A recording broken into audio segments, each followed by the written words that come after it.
In the year 1700, a baker named Jürgen Havland opened a shop in the Westphalian city of Soest. He specialized in a single product, a loaf crafted solely from cracked rye kernels and water, devoid of yeast, fat, or sugar. Havland loaded the dough into sealed iron pans and slid them into a stone oven for a full 24 hours. When the loaves finally emerged, they were so dark they appeared to be carved from wet earth. The resulting texture was dense and sticky, resembling cooked grain pressed into a solid block. Despite the absence of sweeteners, the bread possessed a natural, deep sweetness. Havland wrapped these loaves in linen and stacked them in his cellar, where they remained fresh for 6 months. This bakery still operates on the same street in Soest, maintaining the same purity rule established over 4 centuries ago. The bread was not merely peasant food, but a highly sophisticated preservation system applied to grain. To understand this miracle, one must examine the fields of medieval Westphalia, where rye was the dominant crop.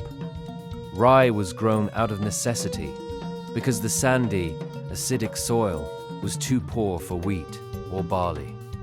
This hardy grain germinates at temperatures just above freezing and survives droughts and frosts that kill other cereals.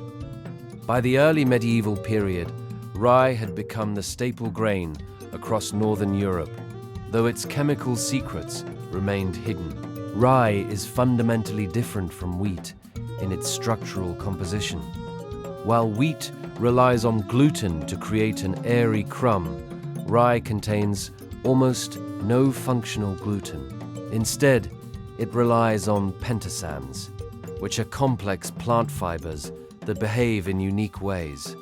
Pentosans can absorb up to 10 times their own weight in water, locking moisture inside the bread. This molecular binding is the foundation of the pumpernickel preservation system. Mold and bacteria require free water to grow, but pentasans bind water so tightly that it becomes unavailable to microorganisms. A wheat loaf dries out in days as gluten releases moisture, but a rye loaf holds its water like an unyielding sponge. Studies show that these breads maintain high moisture content while having water activity levels below the threshold for spoilage. The second layer of this preservation system involves a precise fermentation process. Traditional pumpernickel dough is fermented using a sourdough culture maintained across generations in wooden troughs. This living colony of bacteria produces lactic and acetic acids that are critical for longevity. Lactic acid lowers the pH to a range of 4.0 to 4.5, creating an environment too acidic for most pathogens. Acetic acid, the primary component of vinegar, acts as a potent, natural antifungal agent. Modern research has identified specific strains like Lactobacillus plantarum in these cultures that exhibit nearly 96% inhibition rates against mold. Medieval bakers lacked the vocabulary of modern biology, but they understood the empirical results of a well-maintained starter. A baker's guild regulated these processes strictly, as the sourdough culture was a valuable and protected asset. Beyond preservation, the extended fermentation also improved the bread's nutritional profile.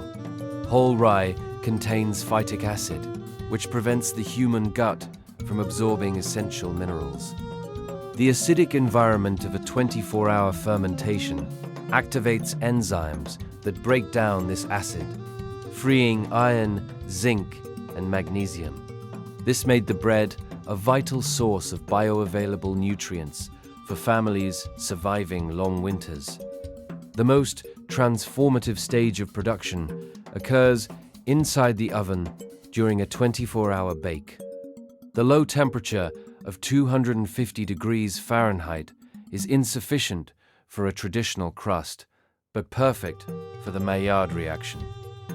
This chemical process occurs when amino acids and reducing sugars are exposed to prolonged heat. In pumpernickel, the reaction proceeds through the entire mass of the dough rather than just the surface. This creates melanoidins, complex brown polymers that give the bread its black color and chocolate-like flavor. No sugar is ever added. The sweetness comes from the thermal breakdown of rye starches into simple sugars. The use of a sealed pan is vital to this process, as it traps steam to function like a slow autoclave. This humid environment keeps the internal chemistry active for the full duration of the bake. Large German bakeries still use pressurized steam chambers to cook their loaves for 20 hours or more. The resulting melanoidins are more than just flavor compounds. They possess strong antioxidant and antimicrobial properties. Research has identified pronyle lysine in the bread, which provides a third layer of chemical defense against rot. When combined, these four mechanisms, water binding, acidity, antifungal compounds, and melanoidins, create an indestructible food source. No single factor would suffice, but together they allow a loaf to last half a year in a simple linen wrap. This was not a convenience, but essential survival infrastructure for the pre-industrial world. Families in northern Germany relied on pumpernickel to bypass the need for a stable winter food market. The bread is incredibly calorie-dense, providing sustained energy for physical labor in harsh climates. Its durability made it the ideal ration for traveling merchants and military forces. The German military adopted pumpernickel because it survived conditions that would destroy wheat bread in mere days. Even today, canned pumpernickel can last over 2 years without any chemical additives. In 2014, UNESCO recognized German bread culture as an intangible cultural heritage, with pumpernickel as one of its oldest pillars. Unlike other historical foods, pumpernickel never went out of style. It remains a staple of Westphalian life. In contrast, modern industrial bread contains dozens of chemicals and conditioners, yet spoils within a week. Bread is now the most wasted food category in many developed nations because it is designed for speed rather than longevity. Modern bakeries cannot afford to occupy an oven for 24 hours for a single batch of bread. We have effectively traded durability and nutrition for throughput and rapid production. However, the chemistry of rye remains unchanged and available to anyone with the patience to use it. Making authentic pumpernickel requires only whole rye berries, water, and salt. The process is demanding only in terms of time, requiring soaking, fermenting, and a day-long bake. The resulting loaf is nearly black, dense, and naturally sweet, capable of being sliced paper-thin. Jürgen Havland's purity rule stood for 4 centuries because the ingredients were sufficient on their own. The rye provided the structure, the culture provided the defense, and the oven provided the chemical transformation. We did not improve this system with modern science.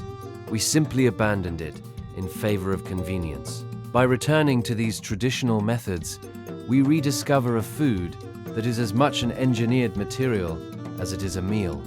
Every week, we investigate the techniques that allowed our ancestors to thrive without a modern safety net.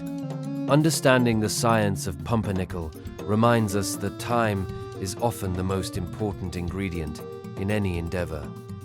Until next time, stay curious and value the slow processes of history. Discover more history by watching the next video. We're eager to share more with you. You can't go wrong. All our videos are deeply detailed, dull while fascinating, and distinctly sleep-inducing.